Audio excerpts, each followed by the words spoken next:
اعوذ باللہ من الشیطان الرجیم بسم اللہ الرحمن الرحیم ان اللہ وملائکتہ یصلون علی النبی یا ایہا الذین آمنوا صلوا علیہ وسلموا تسلیما اللہم صلی علی سیدنا و نبینا و شفیعنا و مولانا محمد وعلی آل محمد وبارک وسلم۔ محترم خواتین و حضرات، السلام علیکم۔ پیام صبح کے ساتھ ایک بار پھر حاضر میں ہوں آپ کا میزبان انیق احمد۔ خواتین و حضرات، قرآن کریم کے حوالے سے گفتگو ہوتی ہے، روزانہ مختلف آیات آتی ہیں گفتگو میں، اور ہمارے ملک کے ممتاز علماء تشریف لاتے ہیں اور ہمیں قرآن کریم سے قریب کرتے ہیں اور ان آیات کے مطالب، مفاہیم، تفسیر بیان کرتے ہیں کہ اللہ تعالی ہم سے کیا مخاطبت کر رہا ہے، اللہ تعالی ہمیں کیسا دیکھنا چاہتا ہے اور اللہ تعالی ہمیں کہاں دیکھنا چاہتا ہے۔ خواتین و حضرات، ہمارے علماء کے ہم بڑے شکر گزار رہتے ہیں کہ وہ ہمیں قرآن کریم سے قریب کرتے ہیں۔ آج کی جو آیات ہیں وہ سورہ حج کی آیات 49 اور 50، 49 اور 50، یہ دو آیات، ان پر ہم سیکھیں گے اپنے ملک کے ایک ممتاز عالم دین سے۔ خواتین و حضرات، اللہ فرما رہا ہے، بات اللہ کی ہے، فرمائی جا رہی ہے بزبان رسول صلی اللہ علیہ وآلہ وسلم، قل، کہ اے میرے نبی صلی اللہ علیہ وآلہ وسلم، بات تو میری ہی ہے لیکن آپ فرما دیجئے۔ قرآن کریم کی وہ آیات جن کا آغاز قل سے ہوتا ہے، ان کی جو اہمیت ہوتی ہے اس پر بھی ہم بات کروائیں گے اپنے معزز مہمان سے۔ اللہ فرما رہا ہے کہ اے نبی صلی اللہ علیہ وآلہ وسلم، فرما دیجئے کہ لوگو، میں تمہارے لیے بس وہ شخص ہوں جو برا وقت آنے سے پہلے تمہیں خبردار کر دے۔ جو لوگ ایمان لے آئیں گے اور نیک عمل کریں گے، ایمان اور عمل صالح دونوں ساتھ ساتھ چلتے ہیں۔ خواتین و حضرات، یہاں پر ایمان اور عمل صالح، اس پر بات کروائیں گے کہ ایمان کے ساتھ ساتھ عمل صالح کیوں ضروری ہے۔ اِلَّا الَّذِينَ آمَنُوا وَعَمِلُوا الصَّالِحَاتِ، اِلَّا الَّذِينَ آمَنُوا وَعَمِلُوا الصَّالِحَاتِ، پورے قرآن کریم کے اندر جو رکھا جا رہا ہے اس کی کیا اہمیت ہے اور کیا حکمت ہے۔ جو یہ کام کریں گے ان کو جو اجر دے رہا ہے اللہ، پہلی بات مغفرت، دوسری بات رزق کریم، یعنی عزت کی روزی۔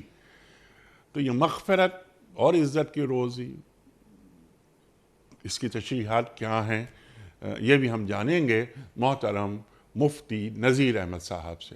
خواتین و حضرات، مفتی نذیر احمد صاحب ہمارے ملک کا ایک جانا مانا نام، مقبول اور محبوب نام، فارغ التحصیل دارالعلوم کراچی۔ مفتی نذیر صاحب کو خوش آمدید کہتے ہوئے پروگرام کا آغاز اللہ تعالیٰ کے بابرکت نام سے۔ اعوذ باللہ من الشیطان الرجیم،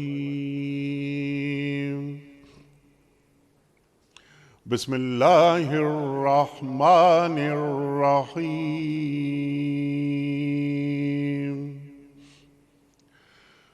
قل یا ایہا الناس انما انا لکم نذیر مبین، فالذین آمنوا وعملوا الصالحات لهم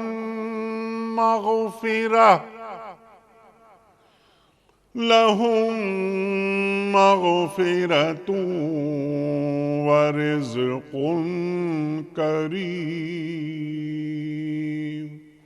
صدق اللہ العظیم۔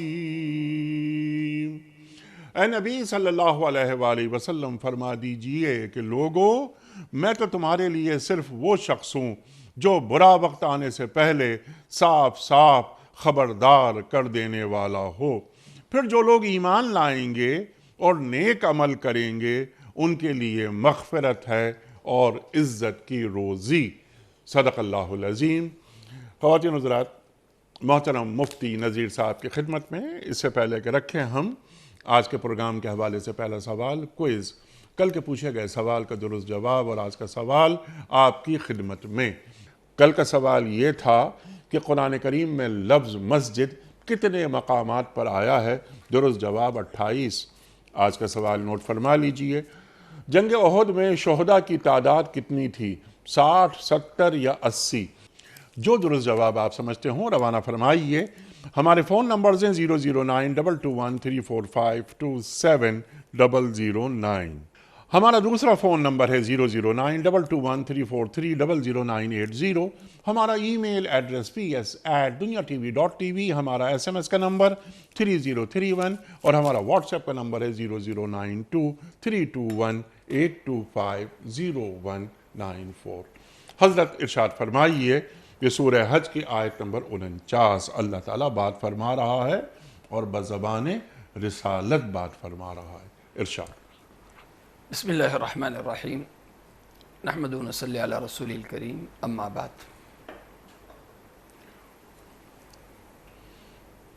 ان دو آیتوں میں اللہ تعالیٰ نے مخاطب ایمان والوں کو نہیں کیا، بلکہ اللہ تعالیٰ نے مخاطب تمام انسانوں کو کیا ہے۔ سبحان اللہ۔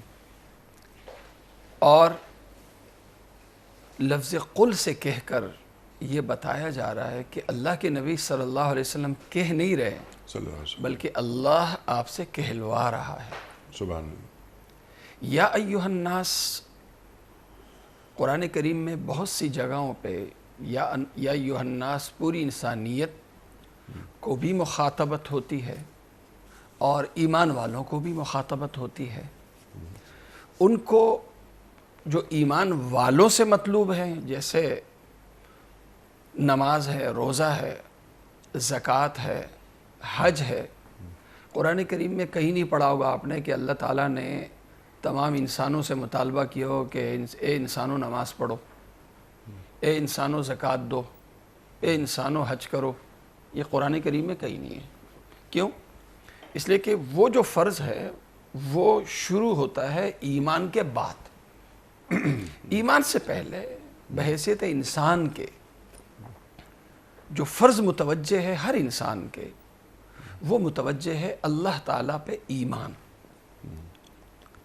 جو فرض متوجہ ہے وہ یہ ہے کہ جس اللہ نے بنایا اس کی نافرمانی سے بچنا۔ لہذا قرآن کریم میں جب تقوی کی بات آتی ہے تو صرف ایمان والوں کو مخاطب نہیں کیا جاتا، بلکہ پوری انسانیت کو مخاطب کیا جاتا ہے۔ ایمان کے مطالبے کا جب ذکر آتا ہے تو اللہ تعالیٰ صرف ایمان والوں کو مخاطب نہیں کرتا، بلکہ پوری انسانیت کو اللہ تعالیٰ مخاطب کرتا ہے۔ تو یا ایہا الناس، اس سے یہ بھی پتہ چلا کہ جناب رسول کریم صلی اللہ علیہ وسلم کی امت صرف ایمان والے نہیں ہیں، ایک امت اجابت ہے، ایک امت دعوت ہے۔ سبحان اللہ۔ جتنے ہیں، چاہے وہ یہودی حضرات ہوں، عیسائی حضرات ہوں، ہندو حضرات ہوں، مسلک سے مذہب سے تعلق رکھنے والے ہوں یا تعلق نہ رکھنے والے ہوں، وہ سارے کے سارے جناب رسول کریم صلی اللہ علیہ وسلم کی امت ہیں۔ ایمان قبول کر لیں تو امت اجابت میں آ جاتے ہیں، ایمان جب تک قبول نہیں کرتے ہیں تو امت دعوت میں وہ داخل ہوتے ہیں۔ اور یہ امت دعوت ہونے ہی کی وجہ سے کہا جا رہا ہے یا ایہا الناس، اے تمام کے تمام لوگوں، صرف عرب نہیں، عرب ہو، عجم ہو، مشرق کے رہنے والے ہوں، مغرب کے رہنے والے ہوں، جہاں کے رہنے والے لوگ ہوں۔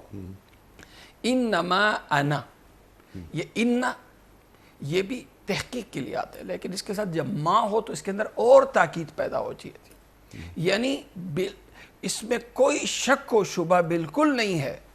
تحقیق یہ ہے، انا، انما انا، بے شک میں، انا لکم، تمہارے واسطے، نذیر، ڈرانے والا ہوں، مبین، کھلے طور پر۔ یعنی ایک شخص اگر غلط راستے پہ چلتا ہے، زندگی کا غلط راستے کا انتخاب کرتا ہے، اس غلط راستے پہ چلنے کا برا انجام کیا ہوگا یہ بتانا جناب رسول کریم صلی اللہ علیہ وسلم کا بحیثیت نبی کے ایک فرض ہے۔ اور وہ بتاتا ہے کہ کون سا راستہ ہے جس پہ چل کے انسان کو کامیابی ملتی ہے، اور وہ کون سا راستہ ہے جس پہ چل کے انسان کو ناکامی ملتی ہے. داعی کی بہت سی حیثیتیں ہوتی ہیں، انیک صاحب، بہت سی حیثیتیں ہوتی ہیں. برائی سے روکنے والا ایک پولیس انسپیکٹر بھی ہوتا ہے، برائی سے غلط کاموں سے روکنے والا ایک فوجی بھی ہوتا ہے، اور برائی سے روکنے والا ایک طاقتور جو طاقت کا استعمال کر کے دوسروں کو برائی سے روکتا ہے. یہاں بتایا جا رہا ہے، بلکہ دوسری آیتوں میں بتایا جا رہا ہے، لست علیہم بمسیطر ما انا علیکم بحفیظ ما انا علیکم بوکیل، کہ میں کوئی داروغہ نہیں ہوں، طاقت سے تمہیں روکنے والا نہیں ہوں، میرا کام ہے ترغیب اور ترہیب. اچھائی کا اچھا انجام کیا ہوتا ہے یہ میں بتاتا ہوں تمہیں، اسی حیثیت سے میں بشیر ہوں، اور برائی کا برا انجام کیا ہوتا ہے وہ برا انجام میں تمہیں بتاتا ہوں.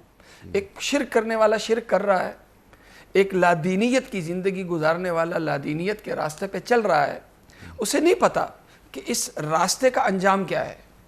یہ راستہ ایک کھائی پہ ختم ہوتا ہے، اسے نہیں پتا، کیونکہ یہ اپنے جو آنکھیں ہیں، آنکھ، کان اور عقل کے ذریعے یہ انجام نہیں پہچانا جا سکتا، یہ وحی کے ذریعے ہی پہچانا جا سکتا ہے. اس لیے انما انا لکم نذیر مبین، میں ایک کھلے طور پر میں تمہیں ڈرا رہا ہوں تمہارے اس برے انجام سے، جو برا انجام تمہارے غلط اعمال کی وجہ سے تمہیں ملنے والا ہے. آگے فرمایا فالذین آمنوا، یہاں نذیر ہوا، یہاں فالذین آمنوا سے فرمایا دو کام کر لو. ایمان دل کی اصلاح کا نام ہے، سبحان اللہ. وعملوا الصالحات، اس جسم سے نکلنے والے اعمال ٹھیک کر دو، دل میں جو اٹھنے والے جذبات ہیں وہ ٹھیک کر دو. تو اگر انسان اندر سے بھی ٹھیک ہو جائے ایمان کی پختگی کے ساتھ، باہر سے بھی ٹھیک ہو جائے عمل کی پختگی کے ساتھ، تو کیا ہوگا؟ لہم مغفرۃ. انسان معصوم نہیں ہے، انسان فرشتہ نہیں ہے، چلتے چلتے غلطی ہو جاتی ہے، گناہ ہو جاتا ہے، کبھی چھوٹا گناہ ہوتا ہے، کبھی بڑا گناہ ہوتا ہے، ہو جاتا ہے. لیکن ہسٹری آپ کی نیکی پہ چلنے کی ہے. چلتے چلتے کوئی گناہ ہو جائے، بڑا ہو چھوٹا ہو، اللہ معاف کر دے گا. صرف ایک گناہ کی وجہ سے اللہ تعالیٰ تمہیں بلیک لسٹ نہیں کرے گا. تمہارے ایک گناہ کی وجہ سے اللہ تعالیٰ تم پر ایسی گرفت نہیں کرے گا کہ تمہارے ساری جتنی نیکیاں ہیں وہ ختم ہو جائے اور ایک گناہ کی وجہ سے تم قابل گرفت قرار پاؤ. یہ اللہ غفور الرحیم ہے، اللہ منتقم اور سخت گرفت کرنے والا نہیں ہے، بلکہ توبہ کا انتظار کرتا ہے. اس کا رحم اس کے غصے پہ غالب ہے. ورزق کریم، عزت کی روزی، عزت کی روزی. عزت کی روزی، کرم دو چیزوں میں اس میں عزت کا وہ بھی داخل ہے، سخاوت کا بھی داخل ہے، دونوں کا. کریم سخی کو بھی کہتے ہیں، کریم شریف کو بھی کہتے ہیں. تو عزت کی اور عمدگی کی روزی اللہ تعالیٰ دے گا کہ کم میں اللہ تعالیٰ سکون کے ساتھ رکھے گا، زیادہ ہو تو زیادہ میں اللہ تعالیٰ سکون کے ساتھ رکھے گا. تو سکون والی روزی، اور کبھی غلط ہو جائے تو اللہ ناراض نہ ہو، اللہ کا راضی رہنا، یہ اللہ کی رضا اور سکون والی روزی اللہ تعالیٰ کا یہ وعدہ ہے، دنیا کے تعلق سے بھی آخرت کے تعلق سے. دنیا کے تعلق سے بھی اور آخرت کے تعلق سے بھی. اللہ اکبر. یعنی یہاں جنتوں کی نعمتوں کا بھی ذکر ہو گیا کہ رزق کریم، جنت کی نعمتیں بھی تمہاری منتظر ہیں، اور اللہ وعدہ کر رہا ہے، اللہ کا وعدہ کبھی جھوٹا نہیں ہو سکتا. سبحان اللہ سبحان اللہ. یہ دونوں جو آیات ہیں بالکل اس کے جو بنیادی معنی ہیں، مفاہیم ہیں، آپ نے بالکل واضح کر دی ہے. اب ایک ایک بات پر ذرا ہم آپ سے مزید گفتگو کرواتے ہیں. قل، بہت واضح ہو گئی بات اللہ کی ہے، کہلوائی جا رہی ہے نبی پاک وجہ وجود کائنات محمد مصطفیٰ احمد مصطفیٰ صلی اللہ علیہ وآلہ وسلم سے. بات کی اہمیت آ گئی یہاں پر. یا ایھا الناس انی رسول اللہ الیکم جمیعا. وہاں بھی اللہ تعالیٰ بات فرما رہا ہے سرکار دو عالم صلی اللہ علیہ وآلہ وسلم سے، اور وہاں بھی قل سے بات ہو رہی ہے کہ آپ فرما دیجئے کہ میں پوری انسانیت کے لیے مبعوث کیا گیا ہوں. اللہ اکبر. تو جب یہ یہاں الناس کی بات ہو رہی ہے تو دیگر انبیاء، دیگر رسل، وہ تو کسی قوم کے لیے کیا آئے ہیں، یعنی مسیح علیہ السلام بھی بنی اسرائیل کے لیے. یہاں جو اختصاص سرکار دو عالم صلی اللہ علیہ وآلہ وسلم کو دیا جا رہا ہے وہ اختصاص کیا ہے؟ دیکھیں، اختصاص ہر اعتبار سے ہے. زمانے کے اعتبار سے بھی ہے کہ پہلے انبیاء کا زمانہ بھی محدود ہوتا تھا، اگلے نبی کے آنے تک وہ نبوت رہتی تھی، سبحان اللہ. اگلے نبی آتے تھے تو نبوت ختم ہو جاتی تھی. دوسرا اختصاص انسانیت کے اعتبار سے بھی ہے. پہلے انبیاء جو مبعوث ہوتے تھے وہ قوموں کی طرف ہوتے تھے، جناب رسول کریم صلی اللہ علیہ وسلم پوری انسانیت کی طرف مبعوث ہیں. پہلے انبیاء ایک خاص علاقے تک مبعوث ہوتے تھے. نبی پاک صلی اللہ علیہ وسلم ایک علاقہ نہیں بلکہ پوری دنیا کے لیے جناب رسول کریم صلی اللہ علیہ وسلم. تو اللہ کے نبی صلی اللہ علیہ وسلم کی جب بعثت ہوئی تو صرف عرب کے لیے نہیں یا صرف قریش کے لیے نہیں بلکہ اس زمانے میں جتنے بھی پوری دنیا کے لیے جناب رسول کریم صلی اللہ علیہ وسلم پیغمبر بنا کے بھیجے گئے. اور اسی لیے اللہ کے نبی صلی اللہ علیہ وسلم نے روم کو بھی خط لکھا، کسرا کو بھی خط لکھا.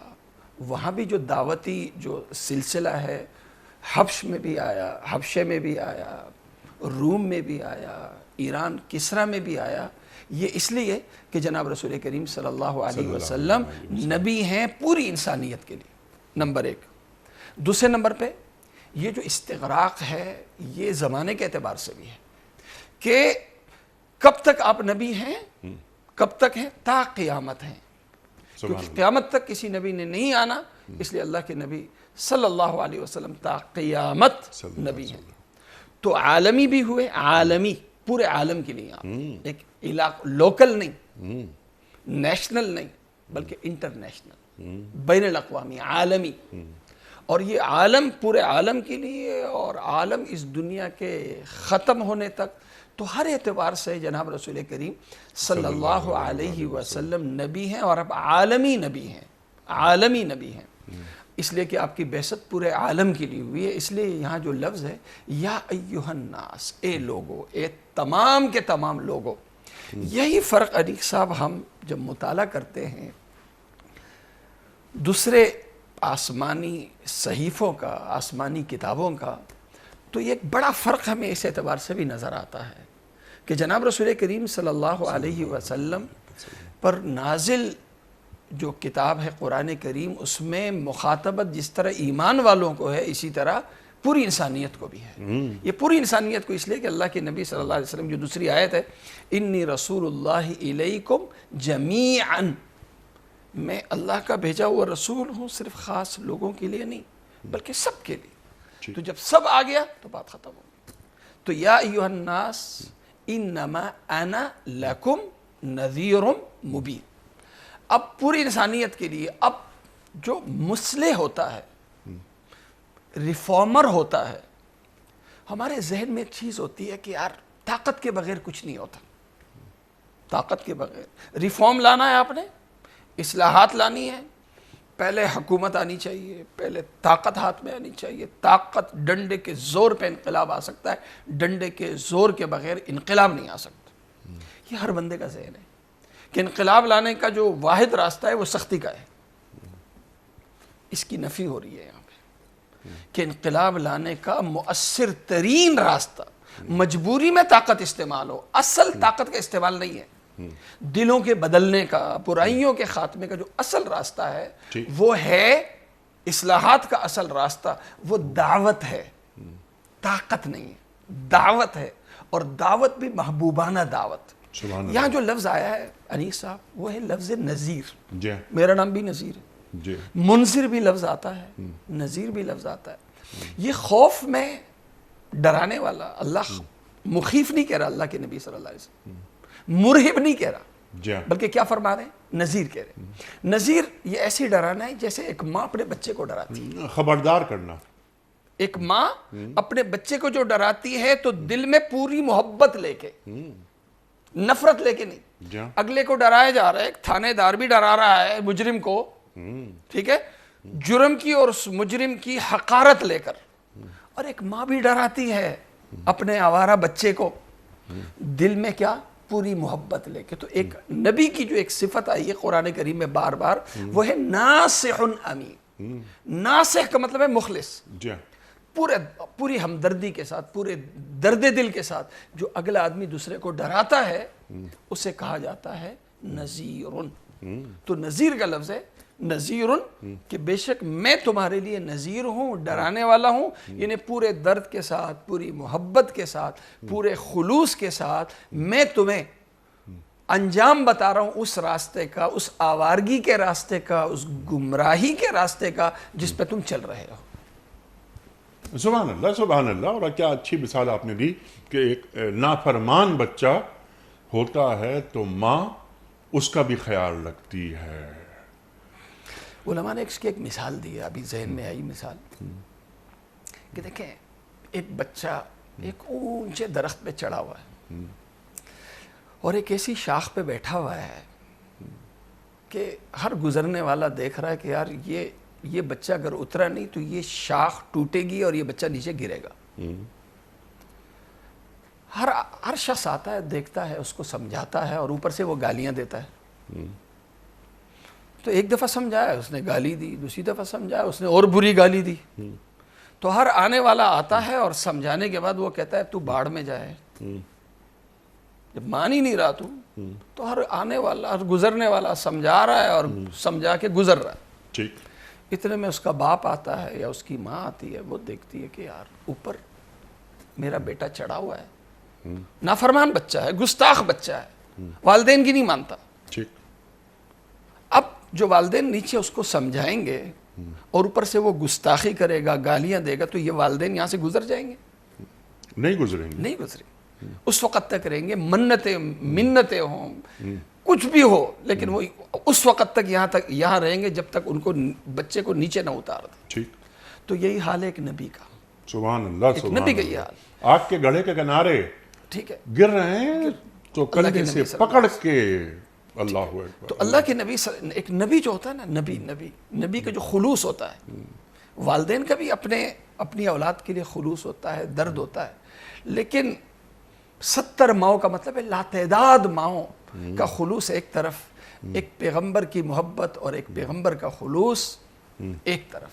اسی لیے انیق صاحب احادیث مبارکہ میں اللہ کے نبی صلی اللہ علیہ وسلم نے بطور خاص کبھی اپنی اولاد کے لیے، اپنی ذریت کے لیے، اپنے خاندان کے لیے بطور خاص دعا نہیں فرمائی. جب بھی ہاتھ اٹھیں تو زبان پہ امتی امتی آیا ہے، میری امت میری امت میری امت.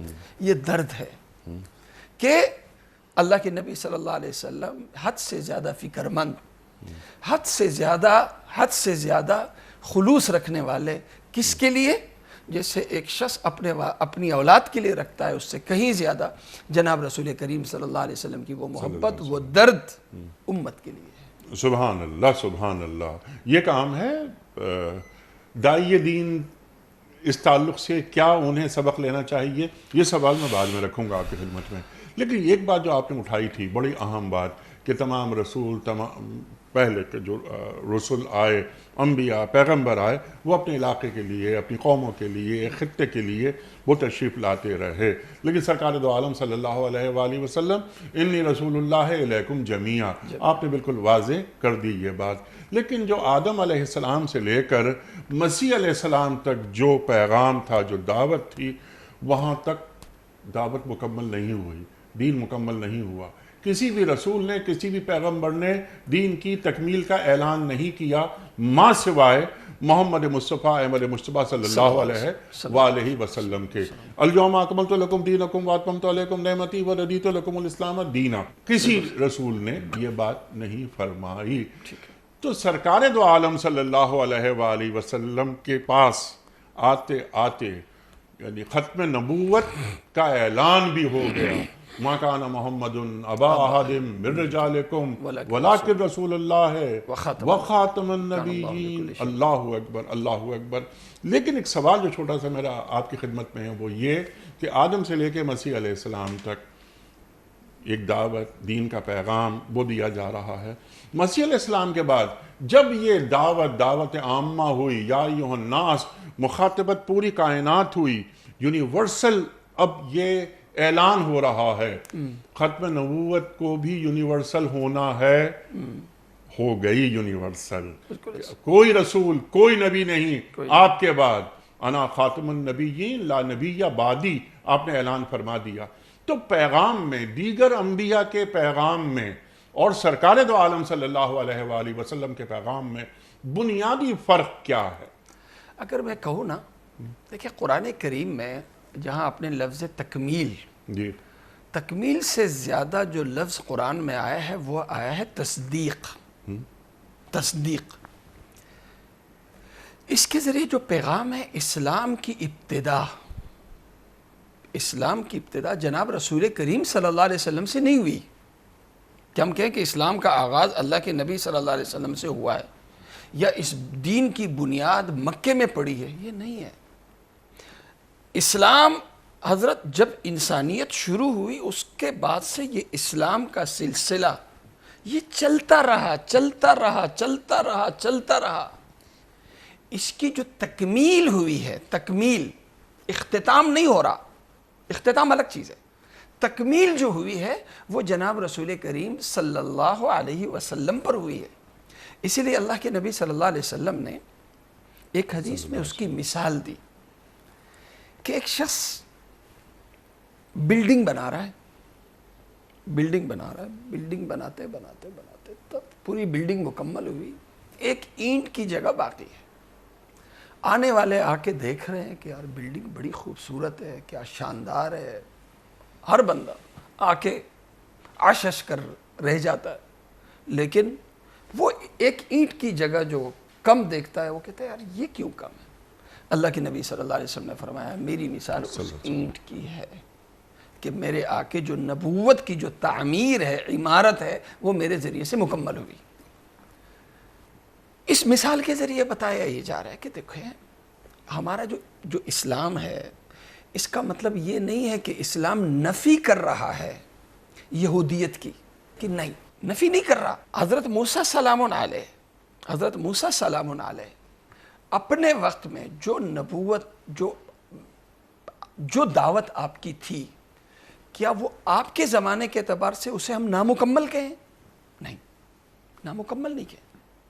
آپ کے زمانے پہ آپ پہ جو ایمان لانے والے ہیں، کیا وہ کامل مکمل ایمان والے نہیں تھے؟ بالکل تھے۔ کیا وہ کامیاب نہیں تھے؟ بالکل تھے۔ حضرت موسیٰ سلام علیہ ہوں یا حضرت عیسیٰ سلام علیہ ہوں یا دیگر انبیاء کرام سلام علیہ ہوں، انہوں نے جو دعوت دی وہ عین دعوت ہے جو جناب رسول کریم صلی اللہ علیہ وسلم نے دی، عین دعوت ہے۔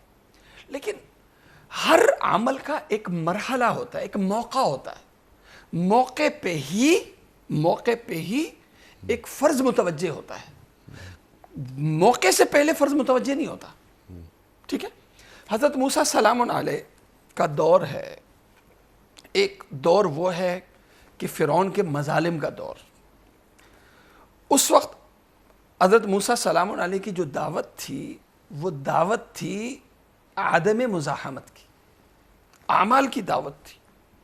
پھر جب نجات ملی فرعون سے، آزادی ملی، اب ایک حکم متوجہ ہوا جہاد کا حکم متوجہ ہوا، ٹھیک ہے؟ تو یہ مطلب نہیں ہے کہ جہاد کا حکم حضرت موسیٰ سلام علیہ کے دین میں تھا تو حضرت عیسیٰ سلام علیہ کے دین میں کیوں نہیں ہے جہاد کا حکم؟ کیا حضرت عیسیٰ سلام علیہ کا دین کیا اصلاح کر رہا ہے جہاد کو ختم کر کے؟ نہیں، وہ مرحلہ بھی نہیں آیا تھا۔ تو اسی طرح حضرت ایک بچہ ہے، ایک اور مثال عرض کروں، ایک بچہ ہے ابھی نابالغ ہے، نماز کا حکم اس کی طرف متوجہ نہیں ہوتا، زکوٰۃ کا حکم اس کی طرف متوجہ نہیں ہوتا، حج کا حکم اس کی طرف متوجہ نہیں ہوتا۔ اس کی جب ایک عمر آتی ہے تو پھر حکم اس کی طرف متوجہ ہو جاتا ہے۔ یہ جو تکمیل دین ہے، تکمیل دین کے ساتھ تصدیق کا بھی ہم وہ کریں کہ جتنے انبیاء کرام سلام علیہ آئے وہ سارے انبیاء برحق تھے، اللہ کی دعوت انہوں نے جو دعوت دی اور جو دین پہنچایا وہ اپنے وقت کے اعتبار سے کامل مکمل دین تھا، ایک ذرے کے اعتبار سے بھی اس کے اندر کوئی کمی نہیں تھی، مکمل دین انہوں نے پہنچایا۔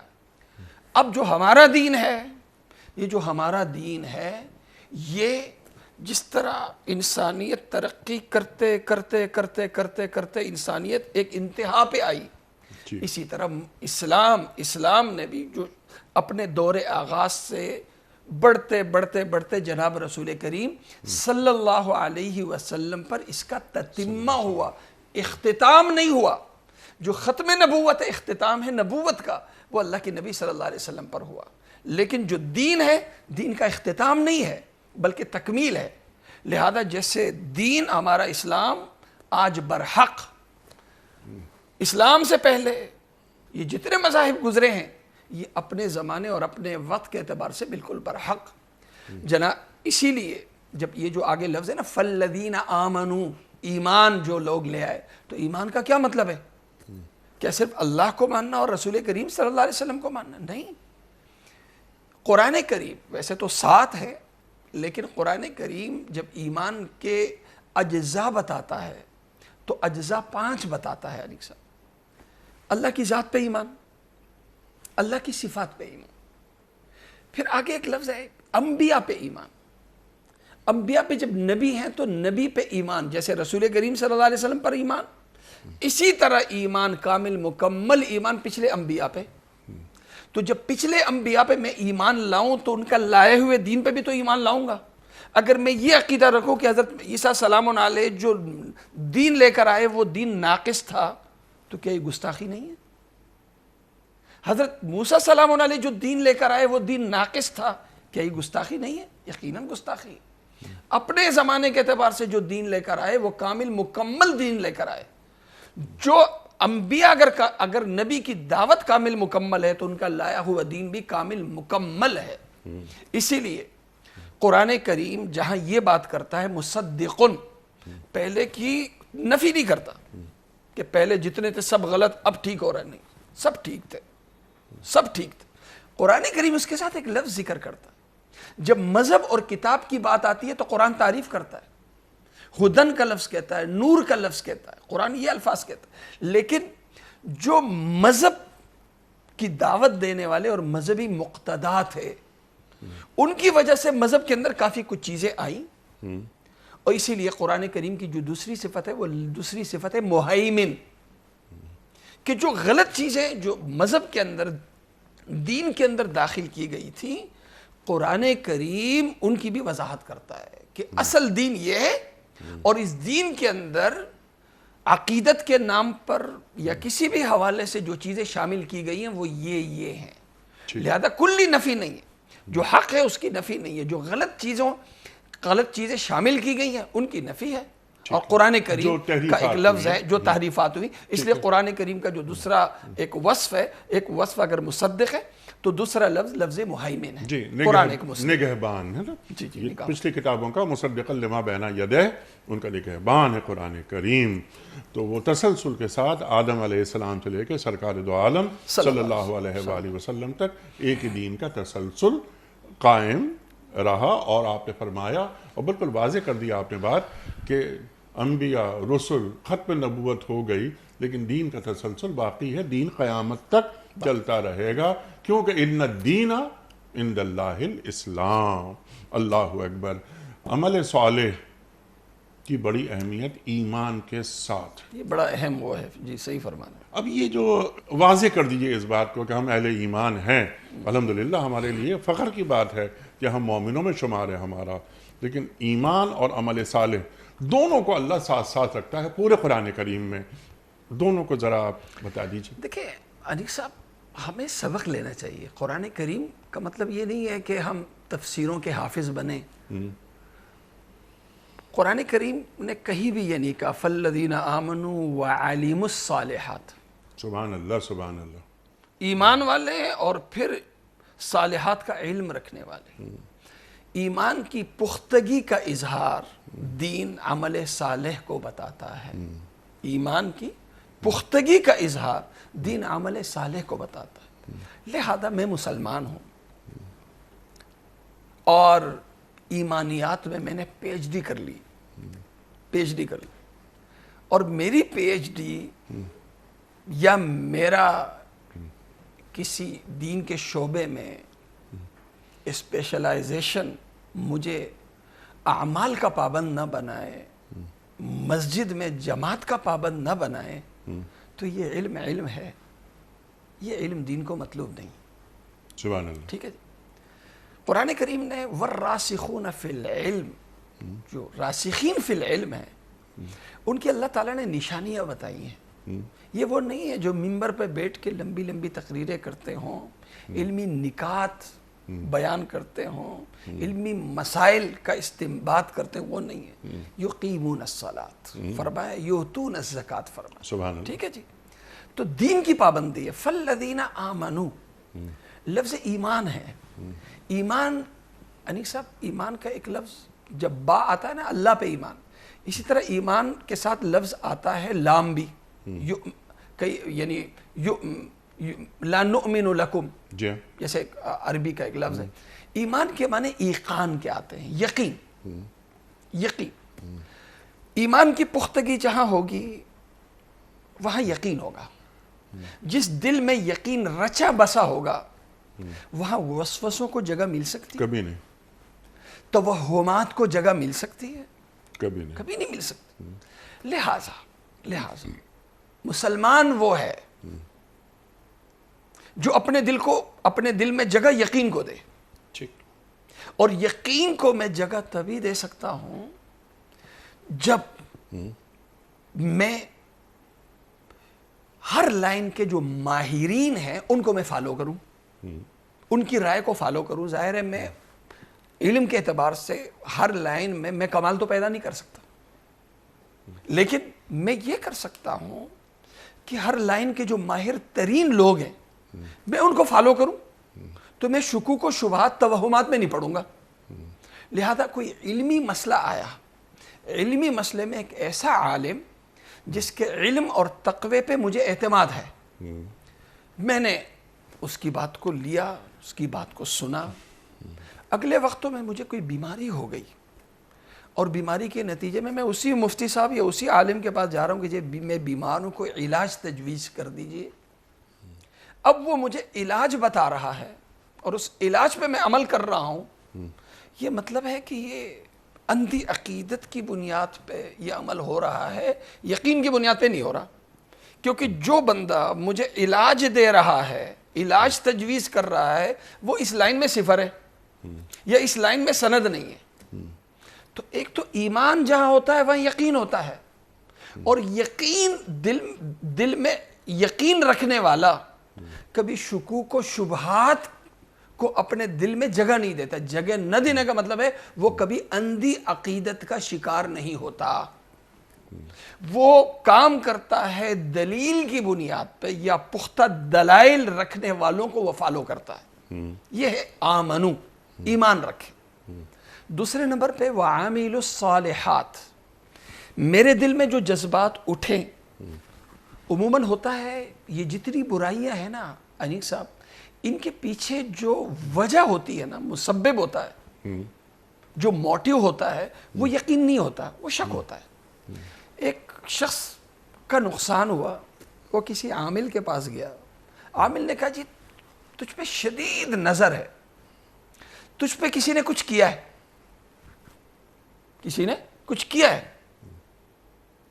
اب اس نے شک ڈالا، اس نے شک کو جگہ دے دی، شک کو جگہ دے دی، کوئی دلیل نہیں دی، تعویذات ہے جی، فلاں ہے فلاں ہے، شک کو جگہ دی. جیسے یہ شک کی بنیاد پہ جس نے اس سے کہا، اس کو کہا کہ جی واقعی دل میں یقین پیدا کر لیے، شک ڈالنے والے نے کی وجہ سے دل میں شک ڈال دیا کہ مجھ پر فلاں نے تعویذات کیے، فلاں کی نظر ہے یا فلاں کا. اسی طرح حسد جو ہے نا، حسد، وہ جو حسد ہے، بغض ہے، نفرت ہے، اس کی جو پیچھے جو سبب ہے نا وہ بھی شک ہے.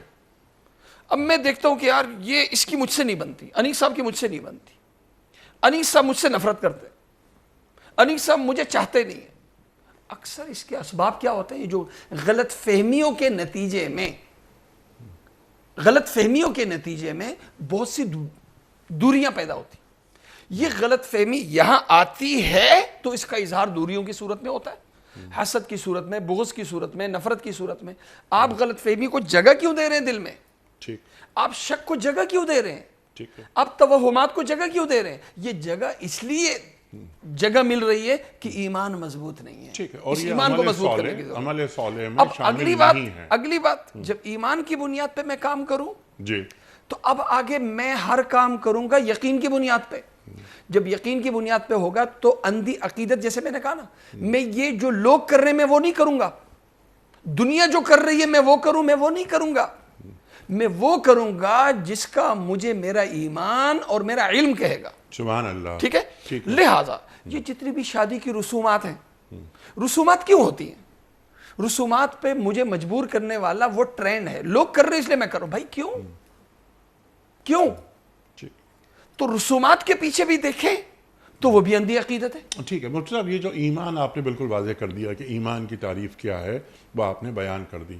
عمل صالح، نیک اعمال، نیک اعمال کنہیں کہتے ہیں؟ صالحات ضد ہے، صالح ضد ہے فاسد کی۔ ٹھیک، فاسد کے معنی کیا ہوتے ہیں؟ خراب۔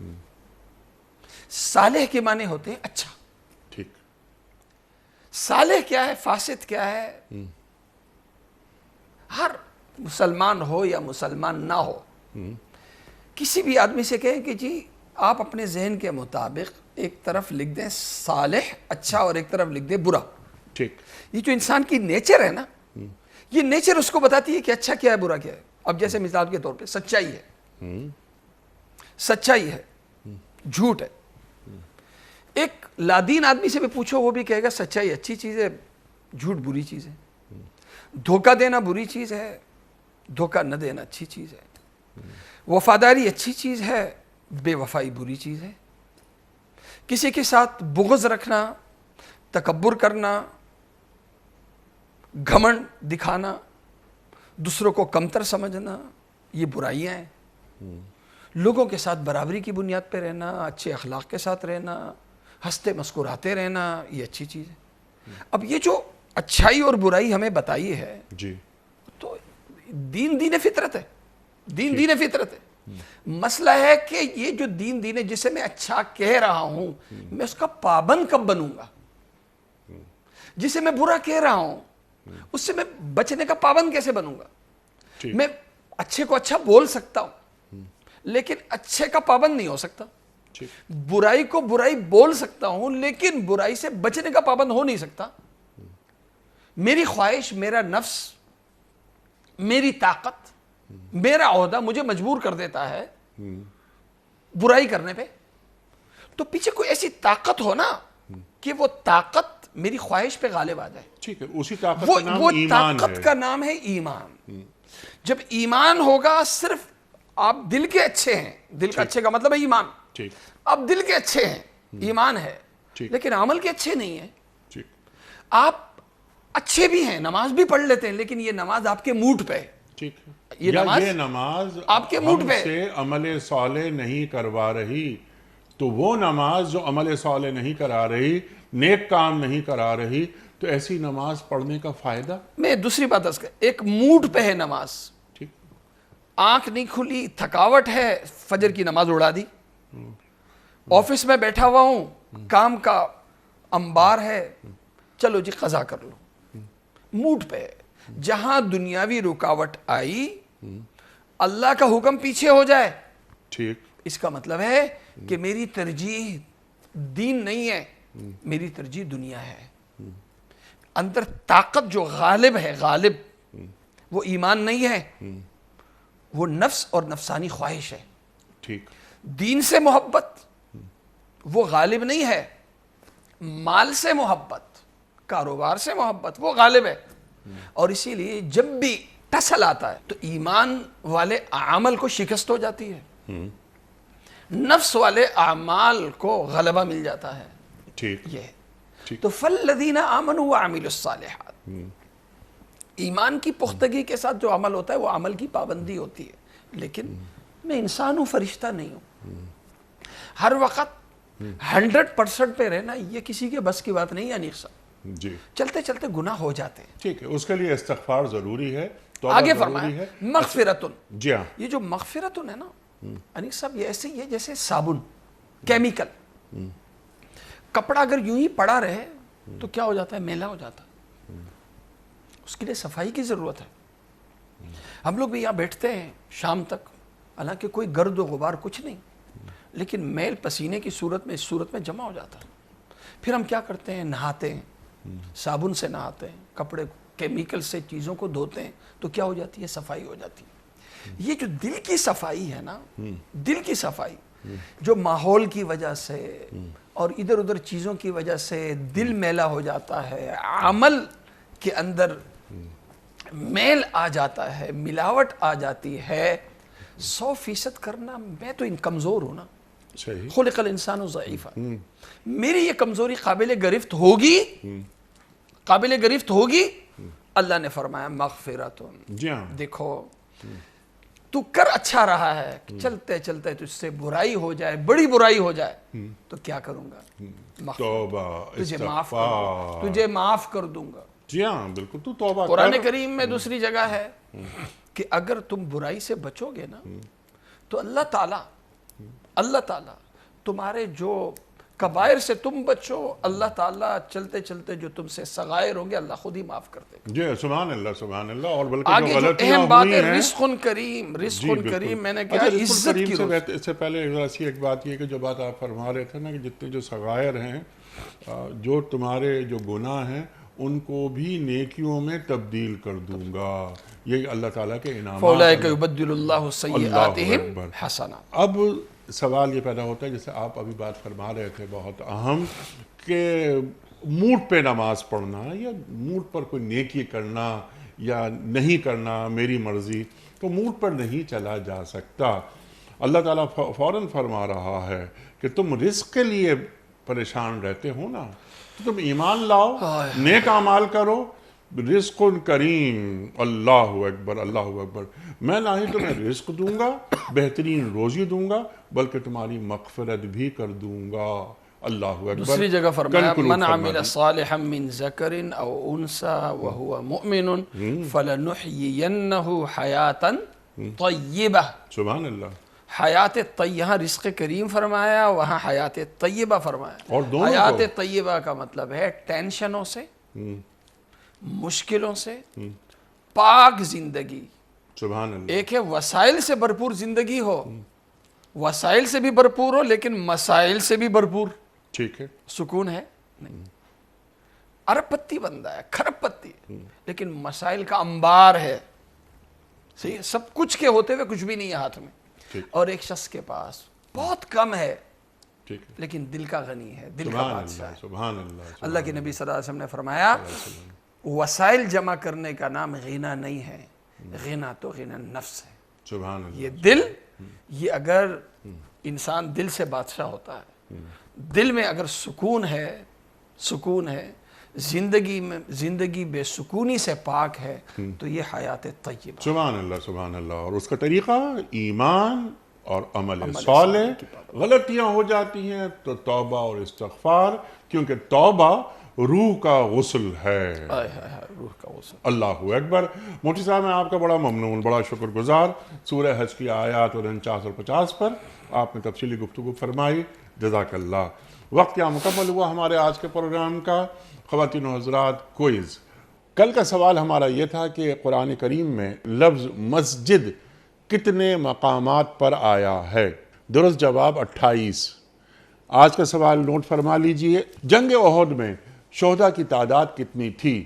60، 70 یا 80؟ جو درست جواب آپ سمجھتے ہوں روانہ فرمائیے. ہمارے فون نمبرز ہیں 00922134527 ہمارا دوسرا فون نمبر ہے 009221343009880. ہمارا ای میل ایڈریس ps@duniatv.tv. ہمارا SMS کا نمبر 3031 اور ہمارا واٹس ایپ کا نمبر ہے 009232182500194. وقت قرآن اندازی کا. محترم مفتی صاحب ایک پرچی نکال کر اعلان فرما رہے ہیں. آج کے ونر کے نام کا اعلان. جناب ارشاد احمد خان صاحب. ارشاد احمد خان صاحب. اور یہ ہوں گے پشاور سے؟ پشاور. جی، کیونکہ ارشاد احمد خان صاحب ہمارے روزانہ کے ناظر ہیں. ماشاء اللہ. اور ان کا روزانہ ان کا یہ جواب آتا ہے، اور آج ان کا نام نکل آیا. ماشاء اللہ. ارشاد صاحب آپ کا بہت بہت شکریہ اور بہت بہت مبارک کہ آپ کی خدمت میں دنیا ٹی وی کی جانب سے دینی کتب پر مشتمل گفٹ ہیمپر آپ کے گھر بذریعہ کوریئر روانہ کیا جا رہا ہے. آپ کو بہت مبارک ہو. پروگرام کا اختتام ہوتا ہے روزانہ ایک قول پر، اور وہ قول ہوتا ہے صاحب نہج البلاغہ امیر المومنین حضرت علی مرتضیٰ کرم اللہ وجہہ کا. آپ فرماتے ہیں کہ بہترین عالم وہ ہے جو اللہ کی رحمت کا یقین دلاتے ہوئے مخلوق کو گناہوں سے دور رکھے. اللہ اکبر.